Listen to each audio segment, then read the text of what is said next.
Okay. Good afternoon అమ్మా అందరికి. Good నిన్న మనం ఆఫ్టర్నూన్ సార్. గుడ్ ఆఫ్టర్‌నూన్ అమ్మా. నిన్న మనం Gamow theory of alpha decay చూసాం. అంటే రేడియో యాక్టివిటీ కిందకు వస్తాయి ఈ టాపిక్స్ అన్నీ కూడా. ఓకేనా? రేడియో యాక్టివిటీ అంటే గుర్తుంది కదమ్మా? ఎవరైనా చెప్పండి రేడియో యాక్టివిటీ అంటే ఏంటి అసలు?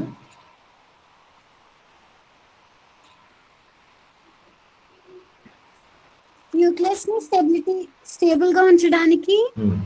ఆల్ఫా పార్టికల్స్ అనేది బయటికి హ్మ్. వదులుతుంది సార్. దాన్ని రేడియో యాక్టివిటీ అంటారు. ఓకే. అంటే ఇది ఎందులో జరుగుతుంది? అన్‌స్టేబుల్ న్యూక్లియైలో జరుగుతుంది. అంతే కదా? Nuclei which are unstable. ఓకేనా? అన్‌స్టేబుల్‌గా ఉండే న్యూక్లియై ఏంటి అంటే 90% ఓకేనా? హయ్యర్ అటామిక్ నెంబర్ ఉన్న న్యూక్లియైలో నేను చెప్పాను కదా! మొత్తానికి ఎన్ని కారణాలు చెప్పాను? 3 కారణాలు చెప్పాను. వీక్ ఇంటరాక్షన్ ఒకటి, అలాగే ఇంక్రీజ్డ్ రిపల్షన్ రిపల్షన్ ప్రోటాన్స్, అలాగే ఈ స్ట్రాంగ్ ఇంటరాక్షన్ యొక్క షార్ట్ రేంజ్, ఇలా డిఫరెంట్ రీజన్స్ అన్నమాట. అందులో ఆఫ్ కోర్స్ ప్రిడామినెంట్ రీజన్ అయితే మాత్రం వీక్ ఇంటరాక్షన్ అండి. ఓకేనా? ఆ వీక్ ఇంటరాక్షన్ అనే ఫోర్స్ అనేది మనకి ఆ, ఈ డికేస్ అన్నిటికీ కారణం అవుతుంది అనమాట. ఓకేనా? మీరు ఒకటి గమనించండి అమ్మా, మీకు నేచర్లో 4 ఫోర్సెస్ అని చెప్పాను కదా. ఫస్ట్ గ్రావిటీ, ఓకేనా? రెండోది ఎలక్ట్రోమాగ్నెటిక్, మూడోది స్ట్రాంగ్ ఇంటరాక్షన్, కోర్స్ దాన్ని స్ట్రాంగ్ న్యూక్లియర్ ఫోర్స్ అన్నాం మనం. నాలుగోది ఏంటి? వీక్ న్యూక్లియర్ ఫోర్స్ లేదా వీక్ ఇంటరాక్షన్ అంటారు. ఓకేనా?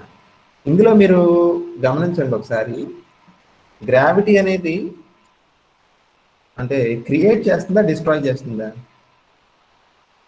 అంటే అది ఒక క్రియేటరా డిస్ట్రాయరా? ఎవరైనా రెస్పాండ్ అవ్వడమ్మా? రెండు సార్. రెండు సార్. రెండు అంటే క్రియేటర్ అని ఎలా చెప్పండి ఒకసారి? క్రియేటర్ అంటే ఇప్పుడు గ్రావిటీ వల్ల అన్ని అదే ప్లాంట్స్ ఏర్పడతాయి కదా సార్. ఉమ్, ఉమ్, ఉమ్. అవన్నీ గ్రావిటీ వల్ల ఏర్పడతాయి సార్. మళ్ళీ అదే గ్రావిటీ వల్ల అవన్నీ కోయిన్సైడ్ అయ్యి సన్ లో కలిసిపోవడము, ఎక్స్ప్లోజన్ అవడము ఏదో ఒకటి జరుగుతుంది సార్. ఓకే. ఒక యాంగిల్లో మీరు చెప్పింది కరెక్టే, కానీ గ్రావిటీ, మీకు గ్రావిటీ అనేది 4 ఫోర్సెస్లో చాలా డిఫరెంట్ అండి. మీకు ఆయన తెలుసు కదా, ఆల్బర్ట్ ఐన్స్టీన్, అంటే greatest intellectual ever born on planet earth. ఆయన తన జీవిత కాలంలో ఇంచుమించు ఒక లాస్ట్ 10 years ఒక దాని మీద వర్క్ చేశాడు. ఓకేనా?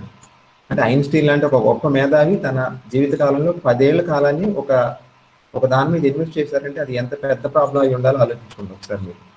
దాన్ని ఏమంటారంటే యూనిఫికేషన్ ఆఫ్ ఆల్ ఫోర్సెస్ అంటారు. ఓకేనా? ఈ 4 ఫోర్సెస్కి 4 డిఫరెంట్ థీరీస్ ఉన్నాయి, అంతే కదా. గ్రావిటీ ఏమో కోర్స్ న్యూటన్స్ థియరీ లేదా Einstein general theory of relativity, electromagnetic ఏమో మనకు కోర్స్ మ్యాక్స్వెల్స్ ఈక్వేషన్స్, ఇలాగా స్ట్రాంగ్ ఇంటరాక్షన్, వీక్ ఇంటరాక్షన్, ఇలా 4 ఫోర్సెస్కి 4 డిఫరెంట్ థియరీస్ ఉన్నాయి కదా. కానీ ఐన్స్టీన్ ఏం ట్రై చేశారంటే ఈ 4టిని యూనిఫై చేద్దామని ట్రై చేశారు. అంటే అన్నిటిని కూడా ఈ 4 ఫోర్సెస్ని ఒక థియరీతో ఎక్స్ప్లెయిన్ చేయడం అనేది ఐన్స్టీన్ డ్రీమ్. ఓకేనా? దాన్ని యూనిఫికేషన్ ఆఫ్ ఫిజిక్స్ అని కూడా అంటారు. అంటే ఫిజిక్స్లో ఏమైనా కనుక్కోవడానికి మిగిలిందంటే అది మిగిలిందండి.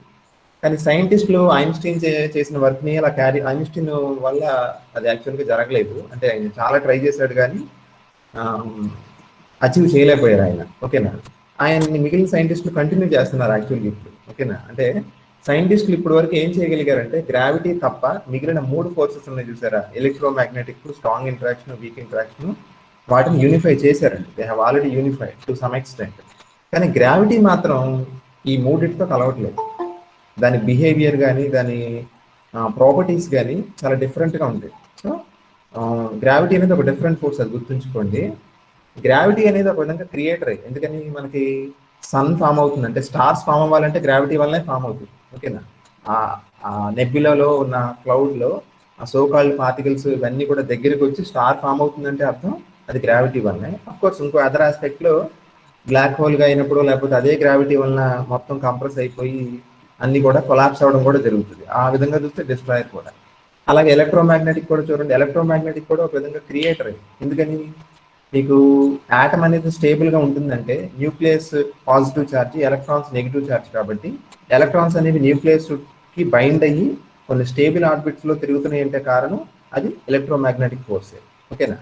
వేరే స్ట్రాంగ్ ఇంటరాక్షన్ ఇంక చెప్పక్కర్లా. స్ట్రాంగ్ ఇంటరాక్షన్ కనుక లేకపోతే న్యూక్లియస్ అనేది అలా బైండ్ అయ్యి ఒక యూనిట్లో ఉండదు. కాబట్టి ఈ 3 కూడా ఒక పర్స్పెక్టివ్లో చూస్తే క్రియేటర్ రోల్ ఎక్కువ ప్లే చేస్తున్నాయి. వేరే నాలుగోది ఉంది చూసారా, వీక్ ఇంట్రాక్షన్, ఇది ఎప్పుడు కూడా ఒక డిస్ట్రాయరే. ఎందుకు అలా చెప్తున్నానంటే మీరు ఒకటే పాయింట్ బాటమ్ లైన్ గుర్తుంచుకోవాల్సింది ఏంటంటే రేడియో యాక్టివ్ డికేకి, అంటే అన్స్టేబుల్ న్యూక్లియై ఆల్ఫా కానీ బీటా కానీ లేదా గామా రేడియేషన్ ఎమిట్ చేసి వేరే న్యూక్లియస్గా ట్రాన్స్ఫార్మ్ అవ్వడానికి ఆ డికే ప్రాసెస్కి కారణమైన ఫండమెంటల్ ఫోర్స్ ఏది అంటే వీక్ ఇంట్రాక్షన్. అంటే వీక్ ఇంట్రాక్షన్ వల్ల ఏమవుతుంది అనమాట, అంటే మనకి ఏమవుతుంది అనమాట, this week interaction forces the nuclei to split, అంటే విడిపోతుంది అనమాట. న్యూక్లియస్ ఏమవుతుంది, స్ప్లిట్ అవ్వడానికి, డికే అవ్వడానికి కంట్రిబ్యూట్ చేస్తుంది. ఇన్ అదర్ అంటే ఒక విధంగా చెప్పాలంటే the week interaction is a destroyer. ఓకేనా, అది మైండ్లో పెట్టుకోండి. అది ఆ విధంగా డిఫరెంట్ అన్నమాట. ఈ 4 ఫోర్సెస్లో 3 మాత్రం యూనిట్స్ని బైండ్ చేసి ఉంచడానికి చూస్తే కనుక ఫస్ట్ 3, 4వదైన వీక్ ఇంట్రాక్షన్ అయితే వీక్ న్యూక్లియర్ ఫోర్స్ మాత్రం ఇట్ ఈస్ ఎ డిస్ట్రాయర్, అది డికేకి కారణం అవుతుంది. ఓకేనా. సో ఇప్పుడు మనం నేర్చుకోబోతున్న టాపిక్ ఉంది చూసారా, బీటా డికే. బీటా డికే అంటే ఏంటో చెప్పండి ఒకసారి. ఎలక్ట్రాన్స్ రిలీజ్ చేయడం, ఎలక్ట్రాన్స్ కానీ ఇంకోటి ఉంది ఈ పాజిటివ్ పాజిట్రాన్స్. గెయిన్ చేయడం కనుక. ఓకేనా, అంటే ఏం లేదమ్మా, రేడియో యాక్టివిటీకే 3 రకాలని చెప్పాను కదా, ఆల్ఫా బీటా గామా. ఆల్ఫా అంటే ఆల్ఫా పార్టికల్స్ ని ఎజెక్ట్ చేయడం ద్వారా డికే అయితే అది ఆల్ఫా డికే. బీటా పార్టికల్స్ అంటే అర్థం ఏంటి, ఎలక్ట్రాన్స్ కానీ పాజిట్రాన్స్ కానీ, అంటే ఈ మైనస్ కానీ ఈ ప్లస్ కానీ డికే చేస్తే, అంటే అలా వాటిని ఎమిట్ చేయడం ద్వారా డికే జరిగితే దాన్ని బీటా డికే అంటారు. గామా అఫ్ కోర్స్ మీకు తెలుసు కదా, గామా డికే అనేది డిఫరెంట్. ఈ ఆల్ఫా బీటా అనేది పార్టికల్స్ ఎమిట్ చేస్తే, గామా డికేలో రేడియేషన్ ఎమిట్ అవుతుంది. ఓకేనా. అయితే ఇవాళ మనం బీటా డికేలో ఒక టాపిక్ చూద్దాం. ఏంటో టాపిక్ ఏంటంటే బీటా రే స్పెక్ట్రమ్. ఓకేనా, బీటా రే స్పెక్ట్రమ్, తెలుగులో అయితే బీటా వర్ణపటం అంటారు, బీటా కిరణ వర్ణపటం. ఇదిగోండి, ఇప్పుడు మీకు షేర్ అయింది కదమ్మా పీడిఎఫ్. Yes sir. ఓకే, ఇప్పుడు మీకు కనిపిస్తుంది కదా బీటా క్షీణత, ఇదే కదా మన టాపిక్ ఇవాళ. మీకు ఆల్రెడీ చెప్పాను నేను ఎగ్జామ్ పాయింట్ ఆఫ్ వ్యూలో ఆల్ఫా డికే బీటా డికే రెండు చాలా important. In most cases you will get either one of these 2 or both of these also. 2 రావచ్చు, ఏదో ఒకటన్నా రావచ్చు. ఓకేనా. కాబట్టి బీటా క్షీణత అంటే ఏంటో మీకు ఆల్రెడీ తెలుసు. నేను ఎలా రాసాను చూడండి ఒకసారి. ఒక పరమాణు కేంద్రకం, ఒక న్యూక్లియస్ అనేది బీటా కణాలు అంటే ఏంటి, ఎలక్ట్రాన్స్ కానీ లేదా పాజిట్రాన్స్లు కానీ వెలువరించడం ద్వారా, అంటే ఎమిట్ చేయడం ద్వారా డికే అయితే, విఘటన చెందితే ఆ విఘటనాన్ని ఏమంటారమ్మా, బీటా డికే లేదా బీటా క్షీణత అంటారు. ఓకేనా. అది ఫస్ట్ బీటా డికే అంటే ఏంటో చెప్పడం.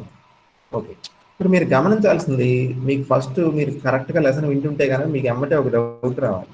ఏంటా డౌట్ చెప్పండి, గెస్ చేయండి. డౌట్ ఏంటి? ఇప్పుడు ఆల్ఫా డికేలో ఉన్న పజిల్ ఏంటి, న్యూక్లియస్లో ఉండేవి ప్రోటాన్స్ న్యూట్రాన్స్ కాబట్టి డికే అవుతున్నప్పుడు ఎయిదర్ ప్రోటాన్ ఆర్ న్యూట్రాన్ లేదా ప్రోటాన్ విడివిడిగా బయటికి రావాలి. అలా రాకుండా మనం ఏమనుకున్నాం, వెరీ గుడ్ గ్రూప్ గా ఫామ్ అయ్యి బయటకు వస్తాయి. దానికి కారణం ఏంటో తెలుసుకున్నారు కదా. అలా గ్రూప్ గా ఫామ్ అవడం వల్ల కొంత మాస్ ఎనర్జీ కింద కన్వర్ట్ అవుతుంది. ఆ కన్వర్ట్ అయిన ఎనర్జీ మనకి ఎస్కేప్ అవడానికి న్యూక్లియస్ నుంచి ఉపయోగపడుతుంది. ఓకేనా. అది విచిత్రం అనుకున్నాం, పక్కన పెట్టండి. ఆల్ఫా డికే మీద బీటా డికే ఇంకా విచిత్రం. ఎందుకని, ఇప్పుడు బీటా డికేలో ఎమిట్ అవుతున్నవి ఏంటి, ఎలక్ట్రాన్స్. అది బుర్రనోళ్ళు ఎవరికైనా కొంచెం అది అమ్మటే it should be surprise to you, అంతే కదా. ఇప్పుడు బీటా డికే ప్రాసెస్ లో మనం ఏం చెప్పాం ఫస్ట్ లైన్ లో, it is a process in which electrons or positrons are ejected from the nucleus, అంతే కదా. అసలు లోపల ఎలక్ట్రాన్స్ ఉంటాయండి న్యూక్లియస్ లోపల, న్యూక్లియస్ లోపల ఎలక్ట్రాన్స్ వస్తాయండి. ఓకే ఆఫ్ కోర్స్ అది మనకి ఇప్పుడు తెలియదు కాబట్టి ప్రస్తుతానికి మనకి సర్ప్రైజ్ గానీ మనం భావించాలి కదా. మనకు తెలిసిన బేసిక్ విషయం ఏంటి, న్యూక్లియస్ కన్సిస్ట్ ఆఫ్ 2 పార్టికల్స్. ఓకేనా, న్యూట్రాన్స్ ప్రోటాన్స్. ఎలక్ట్రాన్స్ ఎక్కడ ఉంటాయి, న్యూక్లియస్ లో ఉంటాయి, అంతే కదా. ఎలక్ట్రాన్స్ న్యూక్లియస్ చుట్టూ కొన్ని డెఫినెట్ ఆర్బిట్స్ లో, నిన్న మణికంఠ మంచి డౌట్ అడిగాడు, చెప్పాను నేను.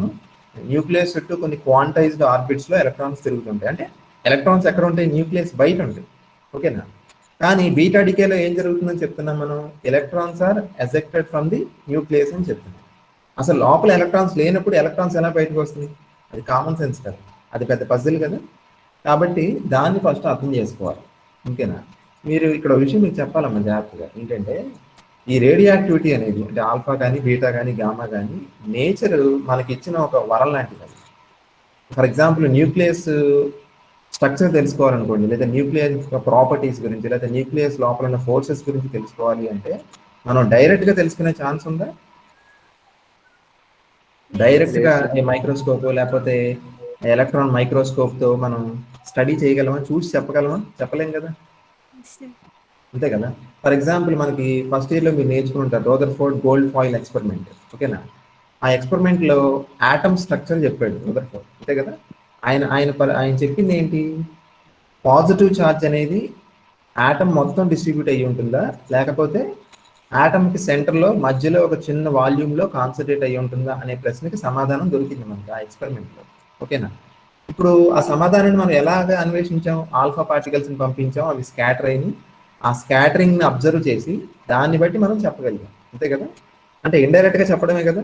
సేమ్ అదే విధంగా ఇప్పుడు న్యూక్లియస్ యొక్క స్ట్రక్చర్, అంటే న్యూక్లియస్ అనే ఆ ప్రపంచం గురించి తెలుసుకోవాలి అంటే డైరెక్ట్గా మనం ఏం చేయలేము, ఇండైరెక్ట్ ఎవిడెన్సెస్ అన్నీ కూడా. ఓకేనా?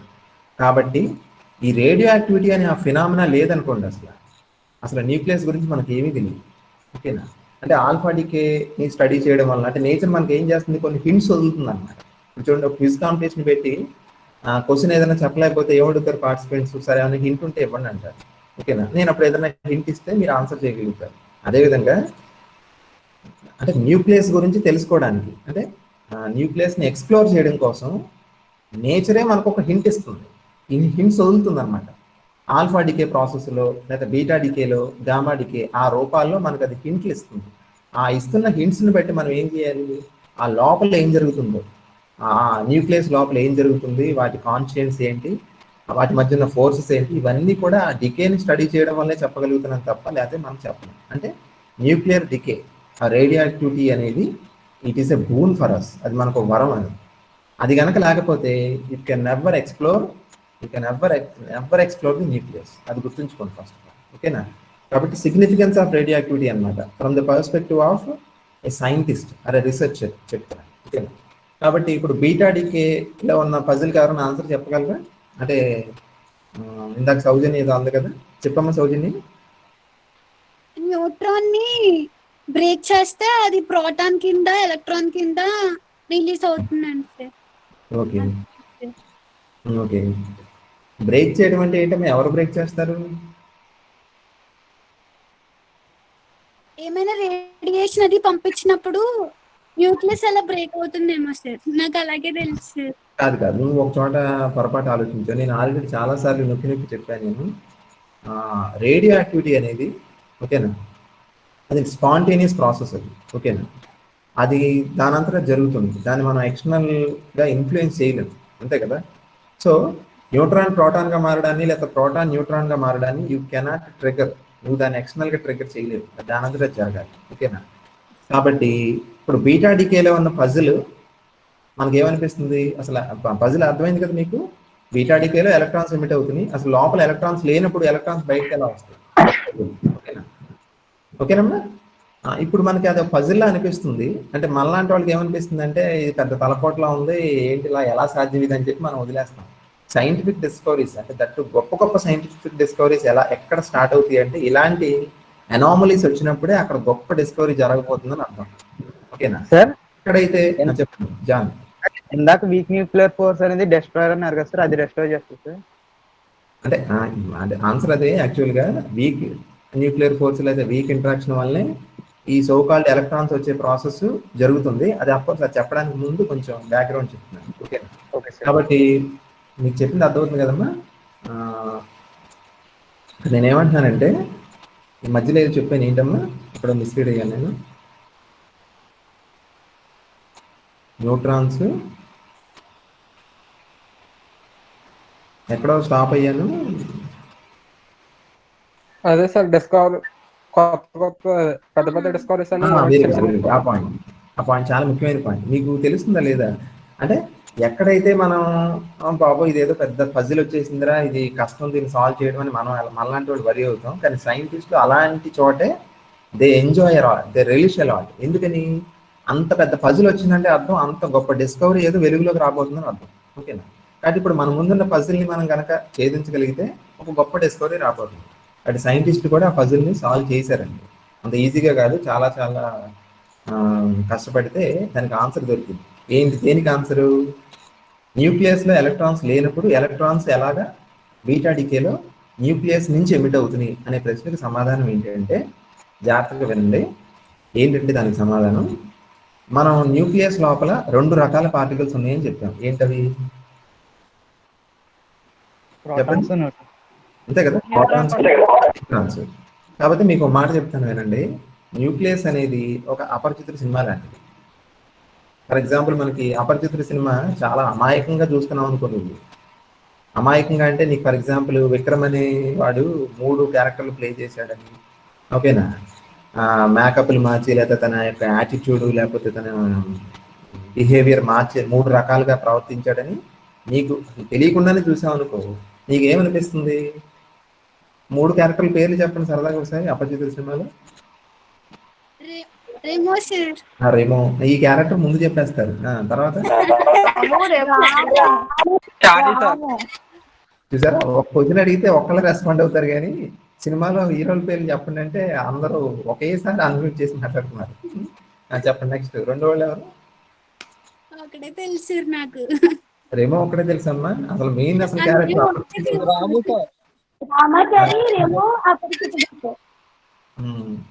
ఓకే. కాబట్టి ఈ 3 క్యారెక్టర్లు ఉన్నాయి కదా, ఈ 3 క్యారెక్టర్లా లేకపోతే ముగ్గురా నిజంగానే?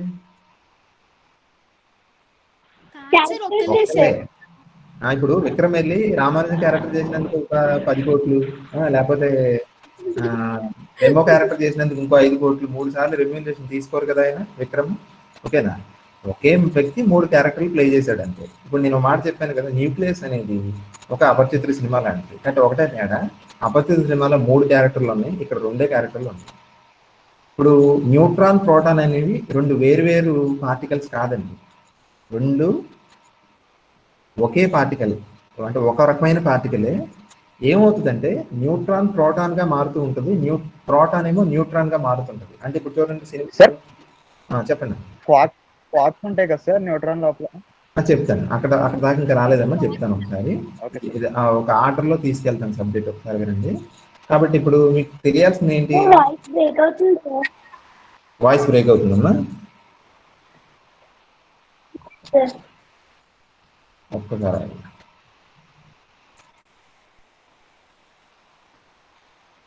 ఇప్పుడు ఒకసారి అబ్జర్వ్ చేయండి అమ్మా. ఇప్పుడు బ్రేక్ అవుతుందా లేకపోతే పర్లేదా? పర్లేదు సార్. ఓకే చూడండి. కాబట్టి ఇప్పుడు మనం గమనించాల్సింది ఏంటంటే, ప్రోటాన్ అనేది ఒకే రకం. న్యూట్రాన్, ప్రోటాన్ అనేవి 2 వేరు పార్టికల్స్ కాదు. నేను చెప్పాలనుకుంది అది, they are not 2 different particles. ఓకేనా? కాకపోతే ఏమవుతుంది, దే ఆర్ బిహేవింగ్ డిఫరెంట్లీ అంతే. అంటే న్యూట్రాన్, ప్రోటాన్ అనే 2 పార్టికల్స్ కాదు, ఉన్నది ఒకటే పార్టికల్, దాని పేరు న్యూక్లియాన్. న్యూక్లియాన్ అంటే ఏం లేదు, న్యూక్లియస్ లో ఉన్న పార్టికల్ ని న్యూక్లియాన్ అంటారు, అంతే కదా. ఇండియాలో ఉన్నవాడిని ఏమంటారు? ఇండియన్ అంటారు. అమెరికాలో ఉన్నవాడిని అమెరికన్ అంటారు. న్యూక్లియస్ లో ఉన్నది ఒకటే పార్టికల్, న్యూక్లియాన్. ఆ న్యూక్లియాన్ ఏమవుతుంది, ఒక్కోసారి ప్రోటాన్ లా బిహేవ్ చేస్తుంటది, ఒక్కోసారి న్యూట్రాన్ లా బిహేవ్ చేస్తుంటది. అంటే ఎలాగా సేమ్ అదే అపరిచితుడి సినిమాలో ఒక్కోసారి రామానుజన్ వస్తాడు, ఇంకోసారి ఏమో రేమో వస్తాడు, ఇంకోసారి ఇంకెవరో వస్తాడు, అంతే కదా. కాబట్టి ఆ క్యారెక్టర్ చేంజ్ అవుతుంది తప్ప ఉన్నది ఒకళ్ళే. అదేవిధంగా neutron, proton, they are not 2 different particles. 2 వేరు కణాలు కాదండి, ఒక కణం యొక్క వేరు స్థితులు అనమాట. 2 different states of a single particle call nucleon. They are not 2 different particles అని తెలిసిందనమాట. సార్ అది తెలియడానికి బీటా డికేలో ఎలక్ట్రాన్స్ బయటికి రావడానికి సంబంధం ఏంటని మీరు అందరూ ఇప్పుడు ఆలోచిస్తున్నారు, నాకు తెలుసు, అంతే కదా. ఇప్పుడు మనం ఆన్సర్ చేయాల్సింది ఏంటి? మెయిన్ న్యూక్లియస్ లోపల ఎలక్ట్రాన్స్ లేనప్పుడు బీటా డికేలో న్యూక్లియస్ లోపల నుంచి ఎలక్ట్రాన్స్ ఎలా ఎమిట్ అవుతున్నాయి అనే ప్రశ్నకి సమాధానం కోసం మనం వెతుకుతున్నాం, అంతే కదా. ఇప్పుడు ఆ ప్రశ్నకి సమాధానం వెతికే ప్రయత్నంలో సైంటిస్టులు ఏం కనుక్కున్నారు? ఇప్పుడు నేను చెప్పిన విషయాన్ని కనుక్కున్నారు. ఏంటది? Neutron, proton. చెప్పండి. న్యూట్రాను, ప్రోటాను 2 ఒకే రకం 2 ఒకే రకం అనటం కూడా తప్పు. 2 పార్టికల్స్ కాదవి, ఓకేనా. Yes, sir. 2 వేరు పేర్లు పెట్టామంతే, ఓకేనా. అంటే జుట్టు బాగా ముందుకేసేసుకొని, ఏంటమ్మా అది ఎలా పాసిబుల్ సార్? ఒక దానికి అదే నెక్స్ట్ అక్కడికే వస్తున్నాను. ఇప్పుడు జుట్టు బాగా ముందుకేసేసుకొని విపరీతమైన కోపం తెచ్చేసుకొని గొంతు మార్చేసి బొంగురుగా మార్చేస్తే, అలా మారిస్తే ఏదో రామానుజం, లేకపోతే మామూలుగా కన్వెన్షనల్ గా సంప్రదాయంగా మాట్లాడితే రామానుజం ఇంకేదో క్యారెక్టర్, అంతే కదా, అపరిచితులు అనుకోండి ఫర్ ఎగ్జాంపుల్. కాబట్టి అక్కడ మారుతుంది ఏంటి, వ్యక్తి ఒక్కడే, కాకపోతే ఒకలా బిహేవ్ చేస్తే ఒక క్యారెక్టర్ పేరు, ఇంకోలా బిహేవ్ చేస్తే ఇంకో క్యారెక్టర్, అంతే కదా. సేమ్ న్యూక్లియస్ లో కూడా న్యూట్రాన్ ప్రోటాన్ అనేవి ఏంటంటే రెండు వేరు వేరు స్టేట్స్ అన్నమాట. రెండు వేరు వేరు స్టేట్స్ అంటే రెండు వేరు వేరు స్థితులు మాత్రమే, అంతేగాని రెండు వేరు వేరు కణాలు కాదు. న్యూట్రాన్ ఎలా అవుతుంటది, ప్రోటాన్ గా మారుతుంటది. ప్రోటాన్ ఎలా మారుతుంటది, న్యూట్రాన్ గా మారుతుంటది. అంటే ఎలా మారుతుందో ఒకసారి చూద్దాం. మీరు పీపీటీ కనిపిస్తుంది కదమ్మా, అదే పీడిఎఫ్. Yes sir. పీడిఎఫ్ ను ఒకసారి చూడండి. ఫస్ట్ లైన్ ఏం చెప్పామమ్మా, బీటా డికే గురించి చెప్పాము, అర్థమైంది కదా. బీటా డికే అంటే ఎలక్ట్రాన్స్ కానీ పాజిట్రాన్స్ కానీ ఎమిట్ అయ్యే ప్రాసెస్ ని బీటా డికే అంటారు. ఓకేనా. ఇప్పుడు నెక్స్ట్ పారాగ్రాఫ్ అని చూసారా, ఇక్కడ నేను హైలైట్ చేస్తున్నాను, ఇది చాలా జాగ్రత్తగా చూడండి పాయింట్. కేంద్రకంలోని ప్రోటాన్ మరియు న్యూట్రాన్లు రెండు విభిన్న కణాలు కావు. అంటే న్యూక్లియస్ లో ఉన్న proton and neutron, they are not two different particles. ఓకేనా. ఇది న్యూక్లియాన్ అనే ఒకే కణం. ఓకేనా. అంటే విక్రమ్ అనే ఒక హీరో 3 రకాల క్యారెక్టర్లు చేశాడు అంతే. ఇప్పుడు హీరో పేరేంటి ఇక్కడ, న్యూక్లియాన్. న్యూక్లియాన్ అనే ఒకే కణం యొక్క రెండు వేరు వేరు స్థితులు. ఓకేనా. అంటే they are two different states of a single particle called nucleon. ఏమవుతుంది, అది ఎలా పాసిబుల్ అంటే, ఇప్పుడు సౌజన్య అడిగినట్టు ఎలా పాసిబుల్ అది, ప్రోటాన్ న్యూట్రాన్ గా లేదా న్యూట్రాన్ ప్రోటాన్ గా ఏమవుతుంటది, మారుతూ ఉంటాయి, అంతే కదా. మీరు సినిమాలో కూడా చూడండి, సందర్భం ఫర్ ఎగ్జాంపుల్ ఎక్కడన్నా బాగా అవినీతి జరిగింది, ఓకేనా, ఎవరో అన్యాయం చేసి ఎవరినో సంథింగ్ సాధారణ ప్రజల్ని బాగా ఇబ్బంది పెట్టేశారు, ఎవరు వచ్చేస్తారు, ఇప్పుడు రామానుజం కాస్త ఎలా మారిపోతాడు, అపరిచితుల్లో రామానుజం కాస్త అపరిచితులు అయిపోతాడు, అంటే ప్రోటాన్ న్యూట్రాన్ అయిపోయినట్టు. అలా కాదు, ఏదో ఎవరో ఒక మంచి అందమైన అమ్మాయి కనిపించింది, ఆ అమ్మాయికి ప్రపోజ్ చేయాలి, అప్పుడు ఏమవుతాడంటే రామానుజం ఎలా మారిపోతాడు, రెమో కింద. అంటే ప్రోటాన్ న్యూట్రాన్ గా మారడం, న్యూట్రాన్ ప్రోటాన్ గా మారడం, ఆ ప్రాసెస్ అనేది జరుగుతుంది ఎక్కడ, న్యూక్లియస్ లో జరుగుతుంది. ఓకేనా. కాబట్టి ఈ జరిగే ప్రాసెస్ లో మనకి ఏమవుతుంది అంటే, కింద ఈక్వేషన్స్ వేసాను, జాగ్రత్తగా చూడండి. మీ ఈక్వేషన్ కనిపిస్తుంది కదా, ఒకసారి ఈక్వేషన్ జాగ్రత్తగా అర్థం చేయండి. ఇప్పుడు ఫస్ట్ ఈక్వేషన్ దేని గురించి చెప్తుంది అంటే, నేను ఒకటి చెప్పాను కదా, రామానుజం అపరిచితులు అయ్యే ఈక్వేషన్ అనుకోండి ఇది. అంటే న్యూట్రాన్ ప్రోటాన్ గా మారుతుంది, యారో వేసాను కదా, అంటే neutron gives rise to proton. Neutron proton గా మారినప్పుడు ఆ రియాక్షన్ లో లేదా ఆ ప్రాసెస్ లో ఇంకో రెండు పార్టికల్స్ కూడా ఎమిట్ అవుతాయి. ఏంటి ఆ రెండు పార్టికల్స్, ఎలక్ట్రాన్. ఈ మైనస్ అంటే ఎలక్ట్రానే కదా, ఇక్కడ మ్యూ బార్ అని ఉంది కదా, దాని పేరు ఏంటంటే యాంటై న్యూట్రినో అంటారు, యాంటై న్యూట్రినో. ఓకేనా. కింద మీకు వస్తుంది రండి, అలాగే చూపిస్తాను. న్యూట్రాన్ ప్రోటాన్ గా ట్రాన్స్ఫార్మ్ అయినప్పుడు ఆ ప్రాసెస్ లో ఏమవుతాయి, ఎలక్ట్రాన్ యాంటీ న్యూట్రినో ఫామ్ అవుతాయి. అలాగే రెండో ఈక్వేషన్ చూడండి ఒకసారి, ప్రోటాన్ న్యూట్రాన్ గా ట్రాన్స్ఫార్మ్ అయ్యే ప్రాసెస్ లో, ఓకేనా, ప్రోటాన్ న్యూట్రాన్ గా ట్రాన్స్ఫార్మ్ అయ్యే ప్రాసెస్ లో ఏమేమిట్ అవుతున్నాయి, ఈ ప్లస్ అంటే ఏమంటారు, పాజిట్రాన్స్. Very good, positron. ఇక్కడ ఇందాక మ్యూ బార్ అన్నాను, ఇక్కడ బార్ లేదంతే, మ్యూ ఉందంతే, ఇది వి కాదమ్మా, మ్యూ. ఇందాక దాన్ని ఏమన్నాను, యాంటై న్యూట్రినో అన్నాను, అంతే కదా, యాంటై న్యూట్రినో. దీన్ని ఏమనాలి, సింపుల్ గా న్యూట్రినో అనాలి అంతే. ఇప్పుడు మీకు అర్థమైంది, ఈ రెండు ఈక్వేషన్ లో చూస్తే మీకు బీటా డికేలో ఎలక్ట్రాన్స్ ఎందుకు బయటకు వస్తున్నాయి అర్థమైపోతుంది. ఎందుకు అవుతుంది అర్థమైందో చూడండి. ఫర్ ఎగ్జాంపుల్ ఇప్పుడు న్యూక్లియస్ ఊహించుకోండి, న్యూక్లియస్ లో ఒక న్యూట్రాన్ ఉంది, ఒక ప్రోటాన్ ఉంది అనుకోండి ఫర్ ఎగ్జాంపుల్. ఏమైంది, ఆ న్యూట్రాన్ కాస్త ఎలా మారింది అనుకున్నాం, ప్రోటాన్ గా మారింది అనుకున్నాం. ఓకేనా. మారినప్పుడు ఏమిటి అవుతుంది చెప్పండి, న్యూట్రాన్ ప్రోటాన్ గా మారినప్పుడు ఏం ప్రొడ్యూస్ అవుతుంది, యాంటీ న్యూట్రినో కదా. ఇప్పుడు ఈ ప్రోటాన్ లోపలే ఉండిపోద్ది, న్యూట్రాన్ ప్రోటాన్ గా మారుతుంది అంటే ప్రోటాన్ లోపలే ఉండిపోద్ది. ఈ రెండు పార్టికల్స్ ఉన్నాయి చూసారా, ఏవి, ఎలక్ట్రాన్ యాంటీ న్యూట్రినో, ఈ రెండు బయటకు వచ్చేస్తాయి. అలాగే ఫర్ ఎగ్జాంపుల్ బీటా డికే అంటే ఎలక్ట్రాన్స్ మాత్రమే కాదు కదా, పాజిట్రాన్స్ ఏమిటైనా దాన్ని కూడా బీటా డికే అంటారు. ఈ ప్రాసెస్ చూడండి, అది ఎప్పుడు జరుగుతుంది అనమాట, ఇన్ కేస్ ప్రోటాన్ కనుక న్యూట్రాన్ గా ట్రాన్స్ఫార్మ్ అయితే అప్పుడు ఆ ప్రాసెస్ లో ఏమిట్ అవుతుంది, ఈక్వేషన్ చూస్తే పాజిట్రాన్ న్యూట్రినో, అంతే కదా. కానీ ఇప్పుడు ఈ ప్రాసెస్ లో ఏం ప్రొడ్యూస్ అవుతుంది, పాజిట్రాన్ ప్రొడ్యూస్ అవుతుంది కదా, అది బయటికి వెళ్ళిపోతుంది. అంటే మీకు అర్థమైందా లేదా, ఇప్పుడు మీరు గమనించండి, ఇది ఎంత గొప్ప డిస్కవరీ, అంటే ఎంత పెద్ద పజిల్ ఉంటే అంత గొప్ప డిస్కవరీ వస్తుందని చెప్పాను కదా. అంటే మనకి ఏం అర్థమైంది, న్యూక్లియస్ లో ఎలక్ట్రాన్స్ లేనప్పుడు ఎలక్ట్రాన్స్ ఎలా ఎమిట్ అవుతున్నాయి అని మనం ఎక్స్ప్లోర్ చేయడం వల్ల మనకి ఏం తెలిసింది, ఇంకో గొప్ప విషయం ఒకటి తెలిసింది. మీకు అర్థమవుతుందా లేదు ఇక్కడ? సార్ ఇప్పుడు బీటా డికేని ఎక్స్ప్లెయిన్ చేయడానికి చేసే ప్రయత్నంలో ఇంకో అద్భుతమైన డిస్కవరీ ఒకటి జరిగింది. ఇది నిజంగా చాలా గొప్ప డిస్కవరీ, మీకు తెలుస్తుందో లేదో.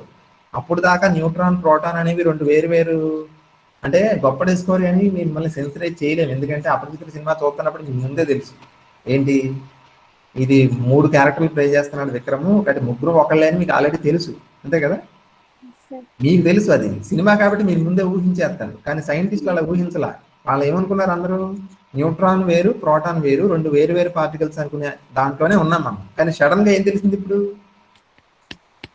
న్యూట్రాన్స్ ప్రోటాన్స్ రెండు సేమ్ అని తెలుసు. రెండు సేమ్, అంటే ఒకటి ఇంకోలా మారుతుంది, ఇంకోటి ఇంకోలా మారుతుంటుంది, అంతే కదా? కాబట్టి అవి జస్ట్ వేరు వేరు క్యారెక్టర్స్, ఒక హీరో ప్లే చేసిన రెండు వేరు వేరు పాత్రలు తప్ప రెండు వేరు వేరు కాదు, ఇద్దరు హీరో లేరు అక్కడ. ఓకేనా? ఇది సర్ప్రైజింగ్ నిజంగా చెప్పాలంటే. ఓకే, ఇది ఒక స్టార్ట్లింగ్ డిస్కవరీ అండి. The discovery of the transformation of neutron into proton and vice versa is a remarkable discovery. Particle physics లో చాలా గొప్ప డిస్కవరీ అండి.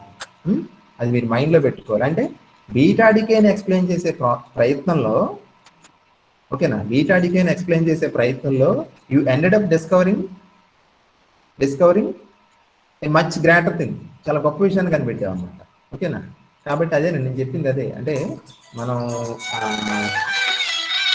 మనం ఆ డిస్కవరీ ప్రాసెస్ అలా కంటిన్యూ చేస్తే ఏమవుతుందంటే, ఒకటి కనుక్కోపోయి ఆ పజిల్ని ఛేదించే ప్రయత్నంలో మనం ఇంకో గొప్ప విషయాన్ని కనుక్కుంటాం. ఓకేనా? కాబట్టి ఇప్పుడు అందరికీ ఒక విషయం క్లారిటీ వచ్చిందమ్మా. ఇప్పుడు నేను చెప్పింది యాక్చువల్గా ఒక ఎస్ఏ క్వశ్చన్. ఇది యాక్చువల్గా ఏంటిది, Fermi theory of beta decay లేదా పౌలీస్ న్యూటన్ హైపోథసిస్ అని ఒక థియరీ మొత్తం చెప్పినట్టే లెక్క, మీకు మామూలుగా చెప్పింది కాదు. ఓకేనా? కాబట్టి క్లారిటీ వచ్చిందా? వచ్చింది సార్. ఇప్పుడు మీకు తెలియాల్సింది ఏంటి, ఎలక్ట్రాన్స్ ఎలా బయటకు వస్తున్నాయి, ఎలక్ట్రాన్స్ ఉండకపోయినా అర్థమైందా? సార్ ఎలక్ట్రాన్స్ ఎలా ఎవరైనా చెప్పండి మీ మాటల్లో వినాలి. న్యూట్రాన్ ప్రోటాన్ కింద మారేటప్పుడు అది జరిగే ప్రాసెస్ లో ఎలక్ట్రాన్ కూడా రిలీజ్ అవుతుంది సార్. ఎలక్ట్రాన్ పాజిటివ్ రెండు అలా రిలీజ్ అవుతుంది. ఓకే ఓకే, అంటే ఒకవేళ నేను ఇందాక ఒక మాట అన్నాను కదా, మీరు గమనించండి. ఒకవేళ బీటా డికే అనే ప్రాసెస్ నేచర్ లో జరగట్లేదు అనుకోండి అమ్మా, అనుకోండి for example let us assume మీరు ఇప్పుడు ఈ విషయాన్ని కనుక్కోగలిగే వాళ్ళ, ఏ విషయాన్ని, న్యూట్రాన్ ప్రోటాన్ నిజానికి అసలు రెండు వేరు వేరు పార్టికల్స్, రెండు ఒకే పార్టికల్ యొక్క రెండు స్టేట్స్ అనే విషయాన్ని కనుక్కోగలిగే వాళ్ళ, లేదు. ఎలా కనుక్కుంటాం, అసలు అవకాశమే లేదు. ఓకేనా? కాబట్టి బీటా డికే అనేది మనకి ఏం చేసింది, ఒక గొప్ప మేలు చేసి పెట్టింది అనమాట. ఆ బీటా డికేని స్టడీ చేయడం వల్ల మనకి న్యూక్లియస్ లోపల ఉన్న న్యూట్రాన్స్ ప్రోటాన్స్ యొక్క బిహేవియర్ మనకు అర్థమైంది. ఓకేనా? They are not two different particles, they are two different states of single particle called nucleon అని తెలిసి వచ్చింది. ఓకేనా? కాబట్టి మీరు ఈక్వేషన్స్ కూడా కరెక్ట్గా వేయాలి, తప్పు లేకూడదు. ఇప్పుడు మీరు ఈక్వేషన్ ఎలా గుర్తుంచుకోవాలో చెప్తాను చూడండి ఒకసారి. న్యూట్రాన్ ప్రోటాన్గా మారే ఈక్వేషన్లో ఎలక్ట్రాన్ యాంటీ న్యూట్రాన్ రాయాలి తప్ప పాజిట్రాన్ రాయకూడదు. ఎందుకని మీరు చూడండి, న్యూట్రాన్ ఛార్జ్ ఎంత,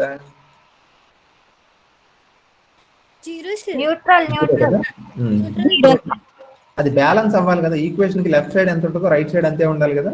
ఇప్పుడు ప్రోటాన్ ఛార్జ్ ఎంత మరి, కదా.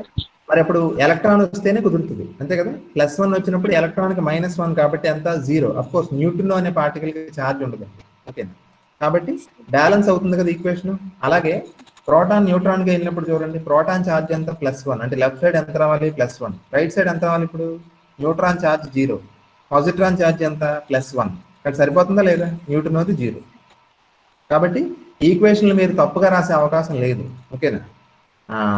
మీరు ఒక్కసారి బ్యాలెన్స్ కనుక చూసుకుంటే, అంటే ఛార్జ్ బ్యాలెన్స్ అవ్వడం కనుక చూసుకుంటే, ఎలక్ట్రాన్ వచ్చినప్పుడు ఎలక్ట్రాన్ ఎత్తి మీద మైనస్ ఉంది కదా, కాబట్టి యాంటీ న్యూట్రన్ రాయాలని గుర్తుపెట్టుకోండి. అదే ప్రోటాన్ న్యూట్రాన్ గా మారినప్పుడు ఈ ప్లస్ వచ్చింది కదా, ఈ ప్లస్. పాజిట్రాన్ వచ్చినప్పుడు యాంటీ న్యూట్రన్ రాదు, న్యూట్రన్ వస్తుంది, ఓకేనా. సో ఇదమ్మా చెప్పింది పాయింట్ ఇది. కాబట్టి ఈ బీటా డికే ప్రాసెస్ వల్ల మనకు అర్థమైన విషయం అదే, ప్రోటాన్ న్యూట్రాన్ ఏమవుతాయి అంటే ఒకదానికొకటి ట్రాన్స్ఫర్ అవుతుంది. ఇందాక జాన్ ఒక మాట చెప్పాడు, ఏంటన్నాడంటే చాలా మంచి విషయం అది, వినండి. పాయింట్ ఏంటంటే,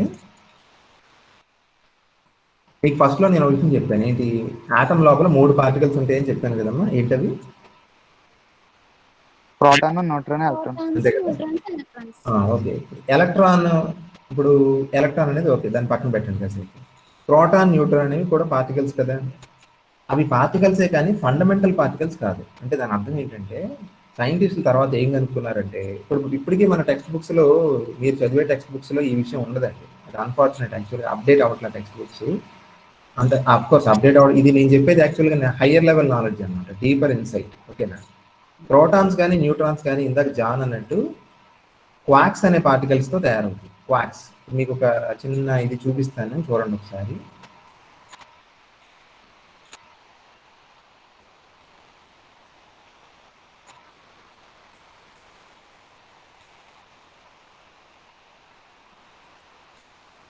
క్వాక్స్ లో 2 టైప్స్ ఉంటాయి కదా సార్? 2 కాదమ్మా, 6 టైప్స్ ఉంటాయి. 6 సార్. నేను చదివిన దాంట్లో 2 టైప్స్ అని చెప్పాడు సార్. కాదమ్మా, ఓకే సార్.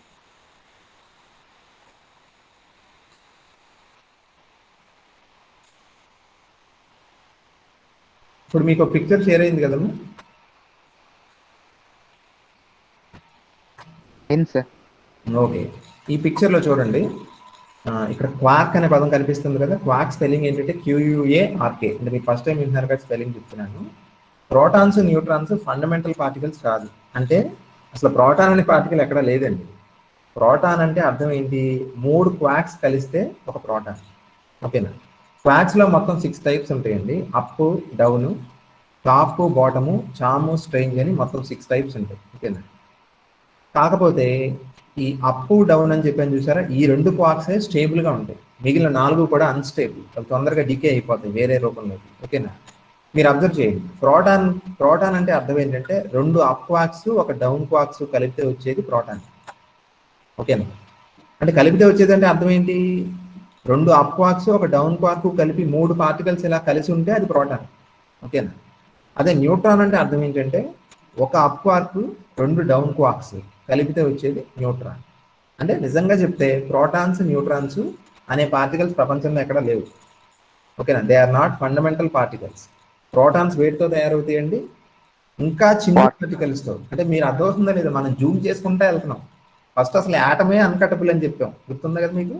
అసలు యాటమ్ వేరే అది కదా, నేను చెప్పింది అదే కదా. యాటమ్ అంటేనే అటమోస్, అంటే అన్కటబుల్, దానికంటే చిన్నది ఇంకోటి లేదు, అన్నిటికంటే అదే చిన్నది అన్న అజ్ఞానంలోంచి మనం బయటకు వచ్చాం. బయటకు వచ్చి ఏం చెప్పాము?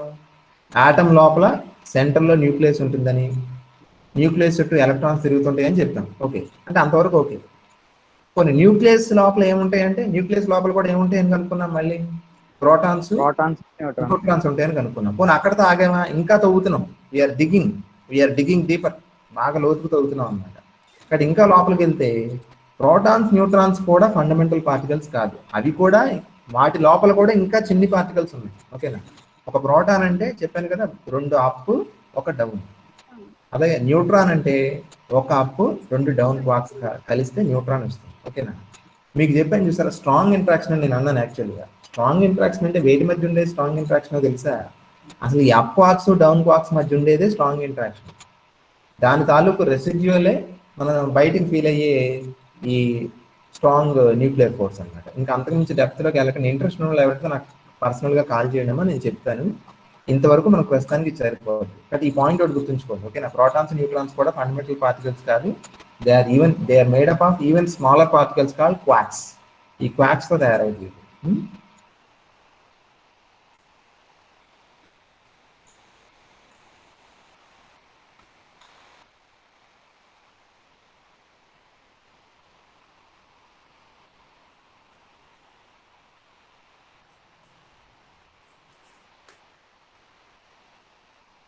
ఓకే,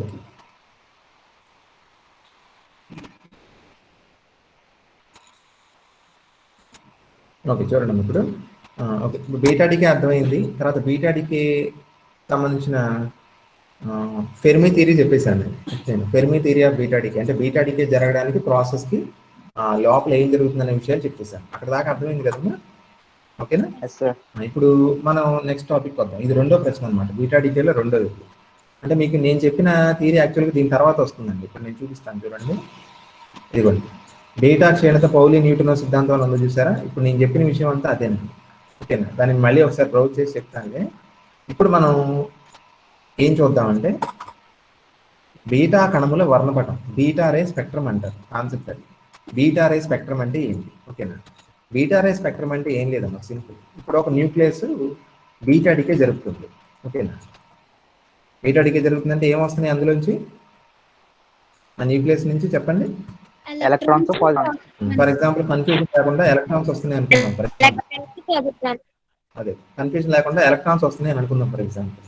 ఓకేనా, ఇప్పుడు సైంటిస్టులు ఏం చేస్తారు? కాబట్టి ఎలక్ట్రాన్స్ అలాగా ఎమిట్ అవుతున్నాయి కాబట్టి ఆ ఎలక్ట్రాన్స్ ని వాళ్ళు ఏం చేస్తారు? కౌంట్ చేస్తారు. ఓకేనా, అంటే ఫర్ ఎగ్జాంపుల్ ఒక సెకండ్కో లేదా ఒక నిమిషానికి ఎన్ని ఎలక్ట్రాన్స్ ఆ న్యూక్లియస్ నుంచి ఎమిట్ అవుతున్నాయో కౌంట్ చేస్తారు. ఎన్ని వస్తున్నాయో కౌంట్ చేయడమే కాదు, ఇంకోటి కూడా కౌంట్ చేస్తారు. ఆ ఎమిట్ అవుతున్న ఎలక్ట్రాన్స్ యొక్క ఎనర్జీ ఎలా ఉంటుందో కూడా కౌంట్ చేస్తారు.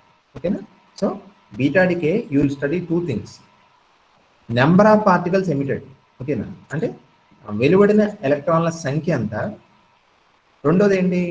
ఆ వెలువడుతున్న ఎలక్ట్రాన్స్ యొక్క శక్తి ఎంత ఉంటుంది. ఓకేనా, energy of the emitted electrons. ఈ రెండింటిని వాళ్ళు మెజర్ చేస్తారు. మెజర్ చేసి ఒక గ్రాఫ్ గీస్తారండి. ఓకేనా, ఆ గ్రాఫ్ ఇదే, ఒకసారి మీరు అబ్జర్వ్ చేయండి. ఎక్స్ యాక్సిస్ మీద ఏం తీసుకున్నారు? ఎమిట్ అవుతున్న ఎలక్ట్రాన్స్ యొక్క ఎనర్జీ. ఓకేనా, అంటే ఎలక్ట్రాన్ ఒకటే కాదు ఎమిట్ అయ్యేది, ఇంకా చాలా ఎమిట్ అవుతాయి కదా, వేలాది ఎలక్ట్రాన్స్ అలా ఎమిట్ అవుతూనే ఉంటాయి కంటిన్యూస్గా బీటా డికే. ఓకేనా, ఎక్స్ యాక్సిస్ మీద ఏమో energy of the emitted electrons, Y axis మీద ఏంటి? Number of electrons. Number of electrons, simple, అర్థమైంది కదా పాయింట్ మీకు.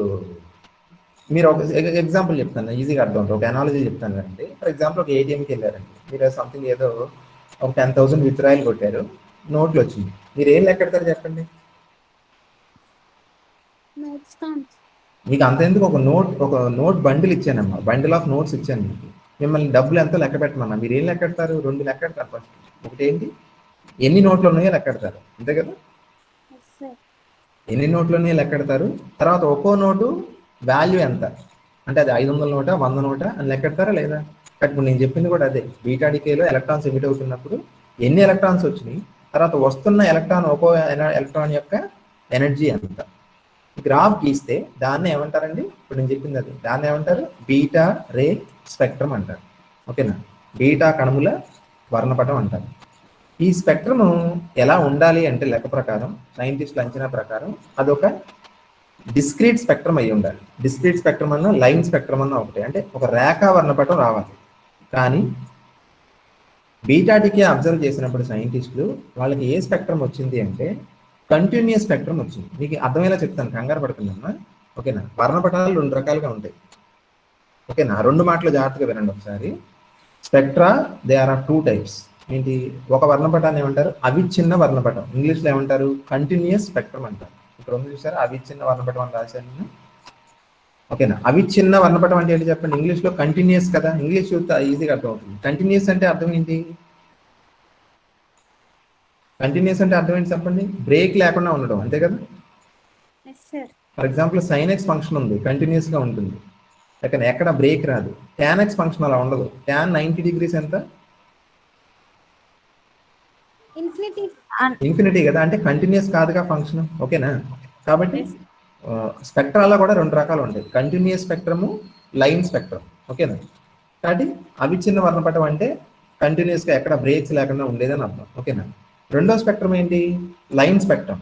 లైన్ స్పెక్ట్రమ్ మీ అందరికి బాగా తెలుసు. మీకు కెమిస్ట్రీలో Lyman, Balmer, Paschen, Brackett, Pfund series లని స్పెక్ట్రల్ లైన్స్ చూసుంటారు కదా, వర్ణపట రేఖలు అంటారు. ఓకేనా, స్పెక్ట్రల్ లైన్స్ అనే పదం విన్నారా మీరు? అంత ఎందుకండి, మీరు సెకండ్ ఇయర్ లో గ్రేడింగ్ తో ఎక్స్పెరిమెంట్స్ చేశారు కదా, చేసినప్పుడు మీకు D1 D2 లైన్స్ కనిపించినాయి కదా. D1 D2 లైన్స్ ఎలా కనిపించినాయి? అతుక్కుని కనిపించినాయా, లేకపోతే 2 రేఖల కింద కనిపించినాయా? 2 లైన్స్ కింద కనిపించినాయా లేదా? అది ఏ వర్ణపటం? లైన్ స్పెక్ట్రమా, కంటిన్యూస్ స్పెక్ట్రమా? Line spectrum. లైన్ స్పెక్ట్రమ్ కదా, అర్థమవుతుందో చెప్పింది. అలాగే ప్రిజమ్ తో ఎక్స్పెరిమెంట్ చేసి ఉంటారు. వైట్ లైట్ ని ప్రిజమ్ మీద పంపించి మీరు 7 కలర్స్ కనిపించుంటాయి కదా. 7 కలర్స్ ఎలా కనిపించినాయి? లైన్స్ లా కనిపించినాయా, ఒక బద్దలా కనిపించినాయి అతుక్కుపోయి? బద్దలా కనిపిస్తాయి, ఎవరికి ప్రాక్టికల్ చేయడం సరిగ్గా రానోళ్ళకి ముద్దలాగా కనిపిస్తాయి. కానీ ప్రాక్టికల్ మీ స్పెక్ట్రోమీటర్ అడ్జస్ట్మెంట్స్ అవి కరెక్ట్ గా చేస్తుంటే కనుక ఆ స్పెక్ట్రల్ లైన్స్ ఎలా కనిపించాలి? వైలెట్, ఇండిగో, బ్లూ, గ్రీన్ అలా 7 లైన్స్ కనిపించాలి, అంతే కదా. ఏ స్పెక్ట్రమ్ అది? Line spectrum sir. లైన్ స్పెక్ట్రమే కదా. అంటే మనం జనరల్గా స్పెక్ట్రా ఎప్పుడు కూడా ఎలా అబ్జర్వ్ చేస్తాం? కంటిన్యూస్ స్పెక్ట్రమ్ అబ్జర్వ్ చేస్తామా, లైన్ స్పెక్ట్రమ్ అబ్జర్వ్ చేస్తామా మనం ప్రాక్టికల్ చేసినప్పుడు? Line spectrum. Line spectrum.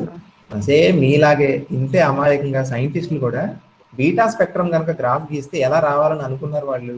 Line spectrum కింద అనుకున్నారు. కానీ మీరు ఒక్కసారి ఈ డయాగ్రామ్ చూడండి, మీకు కనిపిస్తుంది కదమ్మా. ఈ డయాగ్రామ్ చూస్తే ఈ ఈ కొమ్ములు కనిపిస్తున్నాయి చూసారు అక్కడక్కడ, వాటిని మర్చిపోండి కాసేపు, అవి లేవు అనుకోండి. అవి లేవనుకుని గ్రాఫ్ ఎలా ఉంది చూడండి, కంటిన్యూస్ గా ఉందా? ఇవి కనుక మర్చిపోతే అంటే బీటా రే స్పెక్ట్రమ్ కంటిన్యూసా, లైన్ స్పెక్ట్రమా? కంటిన్యూస్. అంటే ఎక్స్పెరిమెంటల్ గా ఏమొచ్చింది, beta ray spectrum ఏమొచ్చిందంటే continuous spectrum వచ్చింది. అసలు లెక్క ప్రకారం ఏ స్పెక్ట్రమ్ రావాలి? Line spectrum. లైన్ స్పెక్ట్రమ్ రావాలి, అంతే కదా. లైన్ స్పెక్ట్రమ్ రాలేదు, కంటిన్యూస్ స్పెక్ట్రమ్ వచ్చింది. ఇది బీటా డికేలో పెద్ద పజిల్ అండి. అంటే మీరు ఇందాక ఒక పజిల్ చెప్పాను కదా, అసలు ఎలక్ట్రాన్స్ లేనప్పుడు ఎలక్ట్రాన్స్ ఎలా బయటకు వస్తున్నాయి అనేది ఒక పజిల్ అయితే, బీటా రే స్పెక్ట్రమ్ అనేది లైన్ స్పెక్ట్రమ్ రాకుండా ఎందుకు కంటిన్యూస్ స్పెక్ట్రమ్ వస్తుంది అనేది one of the major puzzles which encircle the minds of the researchers అన్నమాట. ఓకేనా? పాయింట్ కాబట్టి ఇది మెయిన్ పాయింట్. ఇది అర్థం చేసుకోవడానికి మీకు కొన్ని పాయింట్స్ చెప్తాను. అసలు కంటిన్యూస్ కి డిస్క్రీట్ కి తేడా చెప్తాను చూడండి. మీకు ఒకటి షేర్ చేస్తాను. ఒక క్లారిటీ వచ్చింది కదమ్మా ఇప్పుడు మెయిన్ పాయింట్ మీద. Yes sir. ఏ క్వశ్చన్ అనేది మనం నేర్చుకునేది Fermi theory of beta decay కాదు, బీటా రే స్పెక్ట్రమ్ ఈ క్వశ్చన్ పేరు. ఓకేనా? బీటా కిరణ వర్ణపటం గురించి రాయని అంటాడు వాడు. ఓకేనా? వర్ణపటం గురించి రాయమన్నప్పుడు మనం ఈ గ్రాఫ్ వేయాలి. ఈ గ్రాఫ్ వేసి లెక్క ప్రకారం ఏమై ఉండాలి అసలు spectrum? Line spectrum. Line spectrum రావాలి, అంతే కదా. అలాంటిది ఏమొచ్చింది? కంటిన్యూస్ అవిచ్ఛిన్న వర్ణపటం వచ్చింది, రేఖ వర్ణపటం రాకుండా. కాబట్టి దాన్ని ఎలా సాల్వ్ చేయాలి, ఎలా చెప్పాలన్న దానికి ఇప్పుడు ఒక నా ప్రయత్నం నేను చేస్తాను. ఇది కొంచెం డిఫికల్ట్ టాపిక్, జాగ్రత్తగా వినండి.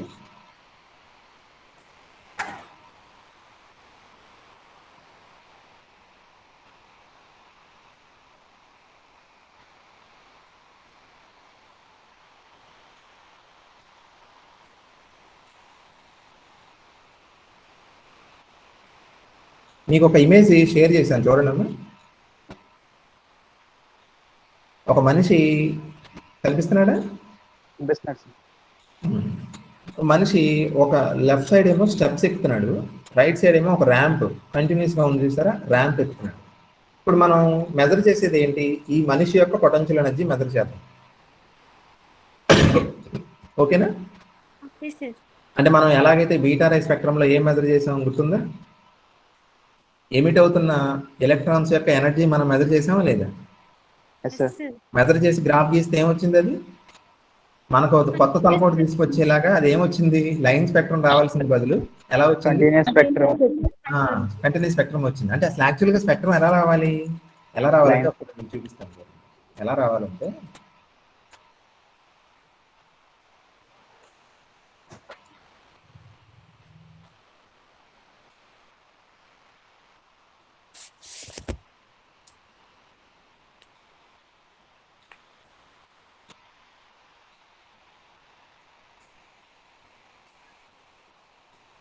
వర్డ్ డాక్యుమెంట్ షేర్ అయిందమ్మా?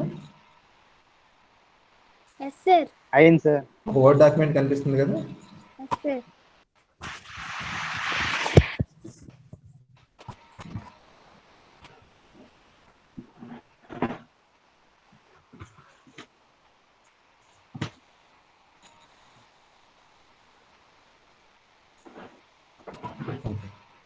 చూడండి, అంటే మనకి స్పెక్ట్రమ్ అంటే బీటా స్పెక్ట్రమ్ కనుక సైంటిస్టులు మెజర్ చేస్తే ఎలా రావాలని వాళ్ళు ఊహించారు, ఇలా రావాలని ఊహించారు.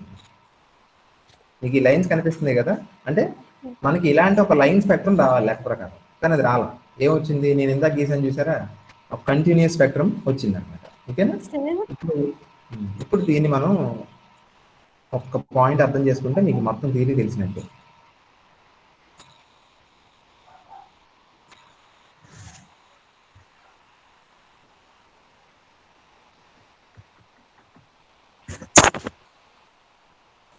ఇప్పుడు మీరే చెప్పాలి నాకు, నేను చెప్పను.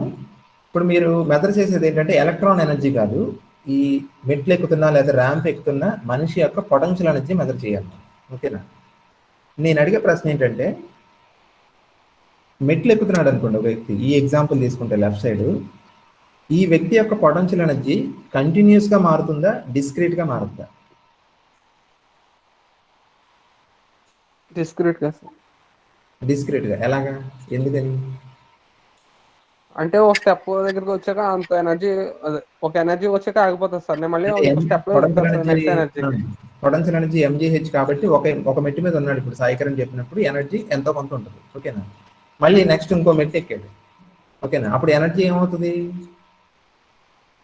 ఒక స్టెప్ పెరుగుద్ది, అంతేగా? ఒక స్టెప్ పెరుగుతుంది సార్. ఓకేనా?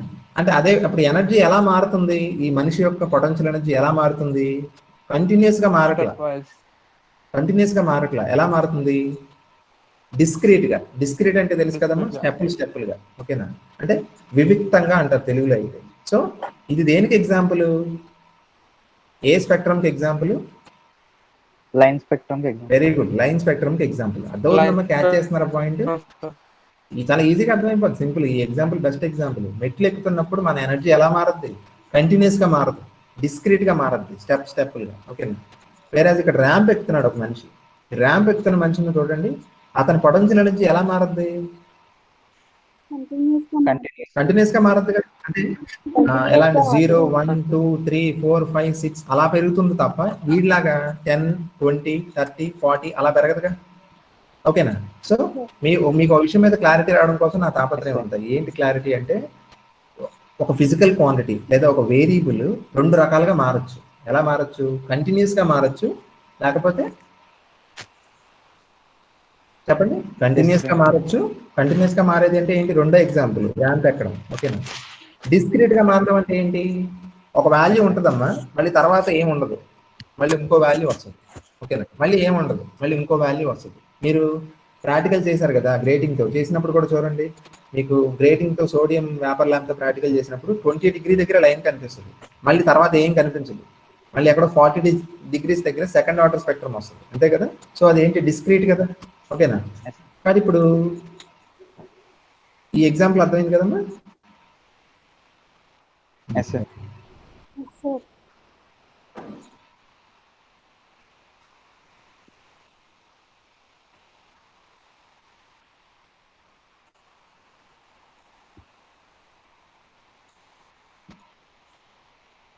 ఓకే, ఇంకోటి షేర్ చేశాను చూడండి.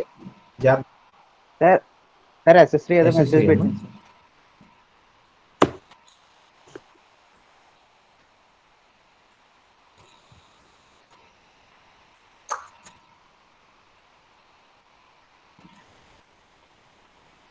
అర్థం కావట్లేదని పెట్టిందా?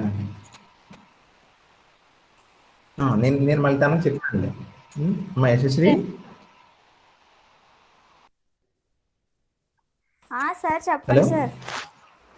వాయిస్ అర్థం కావట్లేదమ్మా, కంటెంట్ అర్థం కావట్లేదా? కంటెంట్ అర్థం కాలేదు సార్. కంటెంట్ అర్థం కాలేదా? ఇది కొంచెం డిఫికల్టీలే, మళ్ళీ చెప్తాను. అంటే ఎక్కడ అర్థం కాలేదమ్మా? న్యూట్రాన్ ప్రోటాన్ గా మారాలన్నా, ప్రోటాన్ న్యూట్రాన్ గా మారాలన్నా దానికంటూ ఒక ఫోర్స్ ఉండాలి కదా సార్. అవును. ఆ ఫోర్స్ ఏంటి సార్? దానికి ఎక్కడి నుంచి వస్తుంది ఆ ఫోర్స్? అది కాదమ్మా, నువ్వు అనేది ఎలా ఉందంటే రామాయణం మొత్తం వినేసి సార్ రాముడు ఎవరంటే రామాయణం అన్నట్టుంది. వచ్చాను సార్, నాకేం అర్థం అవట్లేదు. అదే ఫస్ట్ లో నేను చెప్పాను యాక్చువల్లీ. ఇప్పుడు ఏంటంటే డికే అనే ప్రాసెస్ జరగాలి అంటే ఏ ఫోర్స్ రెస్పాన్సిబుల్ అని చెప్పాను నేను? Week interaction. Week nuclear force లేకపోతే వీక్ ఇంట్రాక్షన్ అంటున్నాను, చూసావా? న్యూట్రాన్ ప్రోటాన్ గా ట్రాన్స్ఫార్మ్ అవడం కానీ, ప్రోటాన్ న్యూట్రాన్ గా ట్రాన్స్ఫార్మ్ అవడం కానీ, ఆ ప్రాసెస్ కి కారణమైన ఫోర్స్ ఏదంటే వీక్ ఇంట్రాక్షన్. ఆ వీక్ ఇంట్రాక్షన్ వల్లే అది జరుగుతుంది, ఆ ట్రాన్స్ఫర్మేషన్, ఓకేనా? అది ఇంపార్టెంట్. అది ఆ వీక్ ఇంట్రాక్షన్. నేను అందుకే చెప్పాను కదా, అసలు డికే ఎందుకు జరుగుతుందని చెప్పాను నిన్న క్లాస్లోనూ మొన్న క్లాస్లో కూడా చెప్పాను. అసలు రేడియో యాక్టివ్ డికే జరుగుతుందంటే కారణమైన ఫోర్స్ ఏది? 4 బలాల్లో ఏది దీనికి కారణం అవుతుందంటే ఏం చెప్పాను? వీక్ ఇంట్రాక్షన్ అని చెప్పాను కదా. సో ఈ న్యూట్రాన్ ప్రోటాన్ ట్రాన్స్ఫర్మేషన్ కూడా ఏ ఫోర్స్ వల్ల జరుగుతుంది అంటే వీక్ ఇంట్రాక్షన్ వల్లే జరుగుతుంది, ఓకేనా? అంటే ఏమవుతుంది అంటేనమ్మా, మీకు ఇండైరెక్ట్ గా చెప్పాను కదా, ప్రోటాన్ అంటే 2 అప్లు 1 డౌన్ అని, న్యూట్రాన్ అంటే 1 అప్ 2 డౌన్లు అని. ట్రాన్స్ఫర్మేషన్ న్యూట్రాన్ ప్రోటాన్ గా మారినప్పుడు ఏమవుతుందో తెలుసా విచిత్రంగా? ప్రోటాన్ ఫర్ ఎగ్జాంపుల్ న్యూట్రాన్ గా మారింది అనుకున్నాం. ప్రోటాన్ న్యూట్రాన్ కి ఎప్పుడు మారుతుంది చెప్పండి? క్వాక్స్ భాషలో చెప్పండి. క్వాక్స్ భాషలో చెప్పండి. ప్రోటాన్ న్యూట్రాన్ కదా? ప్రోటాన్ న్యూట్రాన్ గా మారాలంటే క్వాక్స్ భాషలో చెప్పాలి అంటే ఒక అప్ ఒక రెండు up, two down downs sir. అప్లో 2 డౌన్లు ఉండాలి సార్. ఆల్రెడీ ప్రోటాన్ లో 2 అప్పులు 1 డౌన్లు ఉన్నాయి. అంటే ఇప్పుడు ఒక అప్పు కాస్త డౌన్ అయిపోయింది అనుకో, అప్పుడు ఏమవుతుంది? ఒక అప్పు 2 డౌన్లు ఫామ్ అవుతాయి కదా, అదేంటి, అది ఎలా బిహేవ్ చేస్తుంది? న్యూట్రాన్ లా బిహేవ్ చేస్తుంది. ఆ సోకాల్డ్ ఆ ప్రాసెస్ అనేది దేని వల్ల జరుగుతుంది? వీక్ ఇంటరాక్షన్ వల్ల జరుగుతుంది. ఓకేనా? సో ఇలా అప్ క్వార్క్ డౌన్ క్వార్క్ మారడం, డౌన్ క్వార్క్ అప్ క్వార్క్ మారడం అనేది యాక్చువల్ ఫండమెంటల్ రీజన్. ఓకేనా? కాబట్టి అందుకే మీకు అంతవరకు చెప్పి వదిలేను, ఏంటి, ప్రోటాన్స్ న్యూట్రాన్స్ ఫండమెంటల్ పార్టికల్స్ కాదన్నా, దాని లోపల ఇంకో 3 బిలియబుల్ పార్టికల్స్ ఉంటాయి. అవి ఒకదానికోటి ట్రాన్స్ఫార్మ్ అవుతుండడం వల్ల ప్రోటాన్ న్యూట్రాన్స్ ఏమవుతాయి? ట్రాన్స్ఫార్మ్ అయినట్టు మనకు అనిపిస్తుంది. ఓకేనా? And that is triggered by the week interaction. అది ఇంపార్టెంట్. ఓకేనా? ఓకే. కాబట్టి ఇప్పుడు చూడండి, ఈ స్లైడ్ ఒకటి చాలా జాగ్రత్త చూడండి. ఇది అర్థం కాకుండా ఓన్లీ చదివి రాసేస్తారు, చాలా ఇంపార్టెంట్. ఇప్పుడు నేను చెప్పిన 2 మార్పులు అర్థమవుతుంది కదా. కంటిన్యూస్ గా మారడం వేరు, డిస్క్రీట్ గా మారడం వేరు. కంటిన్యూస్ అని ఇక్కడ ఆల్రెడీ ఉంది పదం. ఇక్కడ డిస్క్రీట్ అన్న పదానికి ఇంకో పదం ఏంటండి? క్వాంటైజ్ అవడం అంటారు. ఓకేనా? మీరు చూడండి, ఇక్కడ జనరల్ గా ఎనర్జీ లెవెల్స్ ఏమవుతాయి మీకు తెలుసుగా. ఇప్పుడు బోర్ ఆటంలో, హైడ్రోజన్ ఆటంలో ఎలక్ట్రాన్ ఎనర్జీ లెవెల్స్ క్యాలిక్యులేట్ చేసి ఉంటాం మనం. బోర్ థియరీ గుర్తుందిగా మీకు. ఓకేనా? అందులో క్వాంటం నెంబర్ n వస్తుంది, తెలుసు కదా. n వాల్యూస్ ఎలా ఉంటాయండి? క్వాంటం నెంబర్ n వాల్యూస్ ఎలా ఉంటాయమ్మా? 1 2 3 4. n వాల్యూ ఎవరైనా 1.12 రాస్తారా? రాయరు కదా. అంటే అర్థం ఏంటి? n అనేది ఏంటి? n అనే దాని పేరేంటి? Quantum number. అంటే అక్కడ ఎనర్జీ ఎలా మారుతుంది? ఎలక్ట్రాన్ యొక్క ఎనర్జీ కంటిన్యూస్ గా మారదు, డిస్క్రీట్ గా మారదు. అంటే మీకు కూడా అర్థం చేసుకోవాలి, ఎనర్జీ లెవెల్స్ ఎప్పుడు కూడా ఏ సిస్టంలో? మైక్రో సిస్టమ్స్లో. మైక్రో సిస్టంలో అంటే ఫర్ ఎగ్జాంపుల్ ఒక ఎలక్ట్రాన్ ఎనర్జీ కానీ, అయితే ఒక న్యూట్రాన్ ఎనర్జీ కానీ, ప్రోటాన్ ఎనర్జీ కానీ, ఇలాంటి మైక్రోస్కోపిక్ పార్టికల్స్ యొక్క ఎనర్జీ ఎప్పుడు కూడా ఎలా ఉంటుందమ్మా? డిస్క్రీట్ గా ఉంటుందా, కంటిన్యూస్ గా ఉంటుందా? డిస్క్రీట్ గా ఉంటుంది. ఎందుకని? అది క్వాంటం మెకానిక్స్ కదా. క్వాంటం మెకానిక్స్ లో అన్ని క్వాంటైజ్ అవుతాయి. వేరే ఇప్పుడు అదే ఎగ్జాంపుల్ నేను మీరు ప్రాక్టికల్ చేస్తారు కదా, simple pendulum. Simple pendulum energy ఎలా ఉంటుంది? కంటిన్యూస్ గా ఉంటుందా, డిస్క్రీట్ గా ఉంటుందా? Continuous sir. ఎందుకని కంటిన్యూస్? అంటే అది స్లోగా తగ్గుతూ వస్తుంది సార్, కానీ ఆగిపోయి కలవడం జరుగుతుంది సార్. అంటే ఇక్కడ పాయింట్ ఏంటంటే, సింపుల్ గా చెప్పాలంటే, simple pendulum is governed by classical mechanics. Simple pendulum classical physics లాంటిది, క్లాసికల్ ఫిజిక్స్ అది. ఓకేనా? వేరే ఎలక్ట్రాన్ అనేది క్లాసికల్ కాదు, క్వాంటమ్. మీకు ఆల్రెడీ చెప్పాను. ఓకేనా? క్లాసికల్లో ప్రతిదీ ఎలా ఉంటుంది? కంటిన్యూస్ గా ఉంటుంది. ఓకేనా? క్వాంటంలో అంటే, క్వాంటం అంటే ఏది? మైక్రోస్కోపిక్ కదా, బులిబులివి. అంటే ఎలక్ట్రాన్స్, ప్రోటాన్స్, న్యూట్రాన్స్. ఈ క్వాంటం వరల్డ్ లో ప్రతిదీ ఏమవుతుందమ్మా? ఎలా మారుతుంది? కాదమ్మా, క్లాసికల్లో అంటే క్లాసికల్ దేనికి అప్లై అవుతుందండి? మ్యాక్రో వరల్డ్ అని చెప్పాను కదా, పెద్ద పెద్ద వస్తువులకు. వాటికి క్లాసికల్ మెకానిక్స్ లో మనకి ఎలా మారుతాయి వాల్యూస్ అన్ని కూడా? డిస్క్రీటా, కంటిన్యూస్? కంటిన్యూస్ కదా. అంటే సింపుల్ పెండులం లాంటి ఎగ్జాంపుల్ తీసుకుంటే, వేరే ఎలక్ట్రాన్ ఎగ్జాంపుల్ గా తీసుకుంటే ఎలా మారుతుంది ఎలక్ట్రాన్ ఎనర్జీ? డిస్క్రీట్ గా మారుతుంది. ఎందుకని? మైక్రోస్కోపిక్ గా. అంటే ఈ electrons, protons, neutrons, they are governed by quantum mechanics అది. ఓకేనా? క్వాంటం మెకానిక్స్ లో ప్రతిదీ కూడా ఏమవుతుంది? ప్రతి క్వాంటిటీ ఏమవుతుందమ్మా? క్వాంటైజ్ అవుతుంది. ఓకేనా? అంటే నేచర్ మీరు అబ్జర్వ్ చేయండి, ఎంత బ్యూటిఫుల్ థింగ్ ఇది. నేచర్, మదర్ నేచర్ 2 రకాలుగా బిహేవ్ చేస్తుంది. కాంట్రాస్ట్ అన్నమాట. కాంట్రాస్ట్ అనగానే నాకు మా పిల్లలే గుర్తొస్తారు. ఇప్పుడు 2 ఉంటారు, జయంత్, జయదీప్. మీరు ఇద్దరు కవల పిల్లలు అనే పేరే కానీ అసలు ఒకడికొకటి పోలికొండదు. ఒకడు ఎంత అల్లరి చేస్తాడో ఒకడు అంత ఆర్థడాక్స్ గా ఉంటాడు. ఒకడు అంటే ఎంత బాగా ఫుడ్ తీసుకుంటాడో ఇంకోటి అంత ఏడ్పిస్తాడు. అలాగే నేచర్ కూడా చూడండి, నాకు చూస్తే అనిపిస్తుంది, ఒకడేమో మైక్రో, ఇంకోటి మ్యాక్రో అనిపిస్తుంది. ఒకటి క్లాసికల్, ఇంకోటి క్వాంటమ్. ఓకేనా? అంటే క్లాసికల్లో అన్ని కూడా ఎలా మారుతాయి చెప్పండి? కంటిన్యూస్ కింద కంటిన్యూస్ గా మారుతుంది. క్వాంటమ్ లో డిస్క్రీట్. ఇంకొక ఎగ్జాంపుల్ చెప్తాను, ఇంకొక ఎగ్జాంపుల్ చెప్పి ఇది ఆపుతాను. చూడండి, మీకు బుమ్రా తెలుసు కదా.